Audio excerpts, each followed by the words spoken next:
Қайырлы күн, құрметті көрермендер, ұстаздар. Біз бүгін ЕББқ, яғни ерекше білім беруді қажет ететін балалармен жұмыс туралы әңгіме жүргізетін боламыз. Бұл тақырып енді қазір өте өзекті, өйткені көп ұстаздар осы ЕББқ деген не, оны қандай балалар жатады оған, олармен қалай жұмыс істеу қажет деген көптеген сұрақтар бар. Сол сұрақтарға жауап беру үшін арнайы бүгін осындай сабақ түсіріп отырмын. Бүгін не біле аласыздар? Инклюзивті білім беру деген не? Соған жауап беретін боламын. ЕББқ бар балаларға қандай санаттағы балалар жатады және қажетті жақсы ақпараттармен бөлісетін боламын. Яғни құжаттар, үлгілік оқу бағдарламалары, әдістемелік жинақ, ата-аналарға ақпараттар сілтемелермен қолжетімді түрде ала аласыздар. Енді инклюзивті білім берудің нормативті құқықтық қамтамасыз ету туралы айтатын болсақ, инклюзивті білім беру дегеніміз оқушының білім алудағы әртүрлі қажеттіліктер мен алуан түрлігін есепке ала отырып сапалы білім беруді қамтамасыз етуге бағытталған жалпы білім берудің үздіксіз процесі. Яғни инклюзивті білім беру дегеніміз бұл процесс. Мемлекетімізде ерекше білім беруді қажет ететін балаларды әлеуметтік тұрғыда қорғау, оларды оңалту, қоғамға етене араластыруына, білім алуына жағдай жасауға бағытталған соңғы жылдары көптеген іс-шаралар қолға алынып жатыр. Инклюзивті білім беру дегеніміз Біріккен ұлттар ұйымының декларациясында ЮНЕСКО, ЮНИСЕФ, Дүниежүзілік банк сияқты беделді халықаралық ұйымдардың тұжырымдамаларында бекітілген. Қазақстан Республикасының білім туралы заңында да инклюзивті білім беру, ерекше білім беру қажеттіліктері мен жеке дара мүмкіндіктері ескере отырып, оларға білім алуына тең қолжетімділік қамтамасыз ететін процесс туралы айтылған баптар көрсетілген. Енді айта берсек, мынау міне 2018 жылы 30 қазандағы 595 бұйрығы шығарылған, 2022 жылы 12 қаңтарда номер 4, номер 5 бұйрықтар шығарылған, яғни бүткіл қағидалар барлығы бекітілген. Инклюзив деген не? Инклюзив француз тілінен алғанда өзіне енгізетін, латын тілінен алынғанда ішіне аламын, енгіземін деген мағынаны білдіреді. Яғни инклюзивті білім беру дегеніміз енгізілген білім беру. Жалпы білім беру мектептерінде ерекше қажеттіліктері бар балаларды оқыту үрдісін сипаттау үшін пайдаланатын термин. Инклюзивті білім беру деген баланың ерекше сұраныстарын қанағаттандыруға бағытталған оқытудың түрі. Инклюзия ол процесс, инклюзия барлық оқушылардың қатысуы және жетістіктері, инклюзия барлық оқушылардың білімінің дамуын қамтамасыз ету. Инклюзивті білімнің 8 қағидаты бар. Яғни осы 8 қағидатты ұстануымыз қажет. Біріншісі ол адам құндылығы және оның қабілеті мен жетістіктеріне тәуелді емес.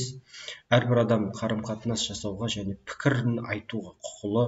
Барлық адам бір-бірінің қолдауына, құрдастарының достығына мұқтаж. Түбегейлі білім шынайы өзара қарым-қатынас негізінде жүзеге асады. Әр баланың қайталанбайтын бірегей ерекшелігі, қызығушылығы, қабілеті мен қажеттіліктері бар. Әр алуандылық адам өмірінің даму аясын кеңейтеді. Барлық адам бір-біріне қажет және мұқтаж. Әрбір адам ойлауға және сезінуге қабілетті деген осындай бекітілген 8 қағидат бар.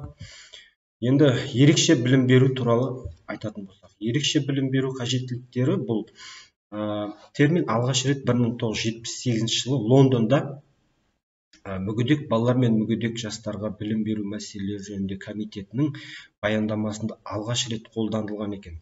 2004 жылы шілде айында ерекше білім беру қажеттілігі бар тұлғалар білім алу туралы заң қабылданған халықаралық.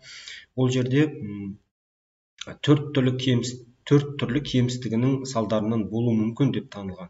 Бірінші ол дене кемістігі, екінші сезіну мүшелерінің кемістігі, үшінші ақыл-ой кемістігі, төртінші оқуға қабілетсіздік.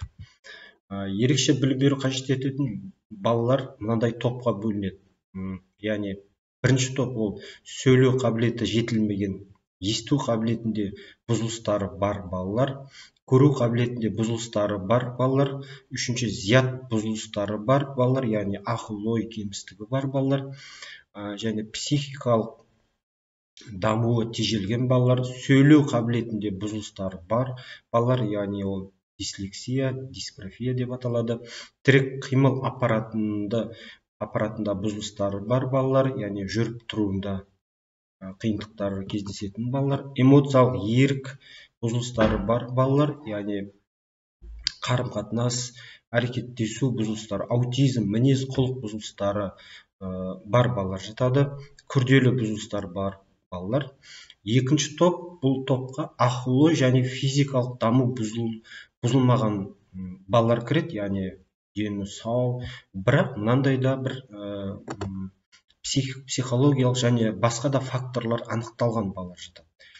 Әлеуметтік осал топтағы отбасыларда тәрбиеленетін балалар, педагогикалық қараусыз қалған, сабақтарына, тәрбиесінде қадағалаусыз, қараусыз қалған балалар жатады. Және жергілікті қоғамға бейімделуге қиындықтар тап болған, яғни босқындар, мигранттар, қандастарды осы топқа кіргізеді, және мүгедектігі бар балалар. Яғни осылай осы балалардың бәрі ЕБВқ-ға жатады екен. Келесі, ерекше білім беру қажет ететін балаларды оқыту қазір өзгеріс енгізілуде. Мысалы, дәстүрлі тәсілмен, яғни бұрын басқаша оқытатын, қазір біз ақырындап халықаралық талаптарға сәйкес басқа әдіс тәсілдерді қолдануда. Мысалы, ерекше білім беру бар балалар тек қана арнаулы мектептерде оқи алатын. Бұрын, қазір балаларға қолдау мақсатында жалпы білім беру мектептерінде оқуға мүмкіндік қарастырылған. Білім беру мақсатында барлығы үшін бірдей болатын. Бұрын білім беру мақсаттары, сабақтың мақсаты. Қазір білім беру мақсаттары оқушының мүмкіндігіне қарай белгіленіп, өзгертіліп, бейімделіп жасалады. Тапсырма орындау қатаң шектелген болатын. Қазіргі талап бойынша тапсырманы орындау уақыты баланың қажеттілігіне қарай өзгертіледі. Яғни тапсырма орындау барысында ол балаларға қосымша уақыт беріледі, тапсырманың өзі жеңілдетіліп беріледі. Келесі, бағалау барлығына бірдей тәсілмен жүзеге асырылатын дәстүрлі тәсілде. Ал қазір мұғалім бағалауды көптеген стратегиялар қолдану қажет. Соңғы, бұл ата-аналар оқу процесіне белсенді емес болатын. Қазір ата-аналар нақты осы оқу процесіне араласу қажет. Енді мұғалімдердің көп сұрайтыны осы қысқа мерзімді сабақ жоспарында қалай оларды кіріктіреміз, қай жеріне қосамыз деген көптеген сұрақтар мазалайды. Яғни осындай сыныпта бір бала болса, ЕБВқ-ны біз көрсетіп, ішіне ашып жазуымыз қажет. ЕБВқ-ға қандай балалар жататын жаңа жоғарыда мен атап өттім. Енді мынау біздің сабақ жоспарымыздың қаңқасы, бұл жерде ешқандай өзгеріс жоқ. Басында талап барлығына бірдей, бірақ ары қарай тапсырма барысында ЕБВқ-ны біз көрсетіп отырамыз. Сабақ барысында да бұл жерде де сабақты ұйымдастыру барысында барлық балаға сол бір талап. Енді тапсырма жаңа сабақ материалды меңгеру кезінде ЕБВқ-ға балаларына біз арнайы түсіндіруіміз қажет. Мына қазір соңғы жылдары мектептерге педагог ассистент дегенді енгізіп жатыр. Ол педагог ассистент дегеніміз, мысалы, біз сабақ түсіндіреміз, ол балаға ол түсініксіз болған дүниені арнайы сол баламен отырып жұмыс жасайтын маман қазір мектептерге беріліп жатыр. Енді қараңыздар, сабақ барысында бірінші тапсырма беріледі, бірақ ЕБВқ деп көрсетемізде стиль түрлерін ата, стиль түрлеріне мысал келтір. Яғни ол атайды, мысал келтіреді, дескриптор арқылы мұғалім бағалайды. Яғни бұл жерде ЕБВқ-ға белсенділігі үшін, белсенділігін де атап өтіп, 3 балл беріледі. Яғни, ал басқа балаларда да 3 балл, яғни бұл жерде ЕБВқ несі бар балалар, ерекшелігі бар балалар, ол тапсырма түгел орындамаса да, оның тырысқандығы, белсенділігі. Жалғастырамыз. Тапсырманы орындауға әрекеттенген өзіне балл беріледі. Ары қарай дескриптор арқылы бағалайды. Яғни міне көріп отырсыздар, ЕББК деп көрсетіліп отыру қажет. Келесі екінші тапсырма, мысалы жұппен, көбінесе ЕББК балаларын жұппен, топпен орындатуға жұмылдыру қажет. Өйткені олардың проблемасы сол жерде. Топқа кірмейді, көпшілігінде сол жеке отырғанды ұнатады. Соны ескеру қажет. Енді әр баланың қандай қажеттілігі бар, соны анықтап алу керек бірінші. Ары қарай, мысалы, үй тапсырмасын бергенде бағалауда білім алу үшін жетістіктерін, яғни ұмтылысын, соның өзін біз атап өтіп, соны ынталандырып отыруымыз қажет. Енді мұғалімге мынандай ұсыныстар әзірледім. Оқушыны алдыңғы партаға отырғызу қажет. Осындай ЕББК бар балаларды, өйткені балалар сізді көріп отыру керек, жақсы естіп отыру керек, ақпаратты ауызша жай анық беру керек. Оқушының түсінбеген сұрағына байыппен жауап беруге қажет болса, жеке жұмыс жасау керек ол баламен. Тез жауап беруін талап етпеу керек. Өйткені олар ақпаратты өте баяу қабылдайды. Келесі, қысқа нұсқа сөйлеу қажет, түсінікті қарапайым сөздерді қолдану қажет. Ауызша түсіндіруге қосымша көрнек құралдарды қолданған тиімді. Суреттер, схемалар, карталар жалықтырып алмау қажет. Егер тыңдауға жалыққанын байқасаңыз, онда жазбаша тапсырмалар беру керек.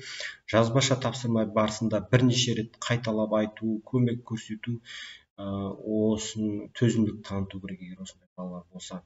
Жалпы айтайын деген, ЕББК балаларыңыз сыныпта болса, сіздер мүмкіндігінше курстарға бар, өз білімдеріңізді дамыту қажет. Өйткені жылдан жылға осындай ерекше білім беру қажет ететін балалардың саны көбейіп бара жатыр бізде.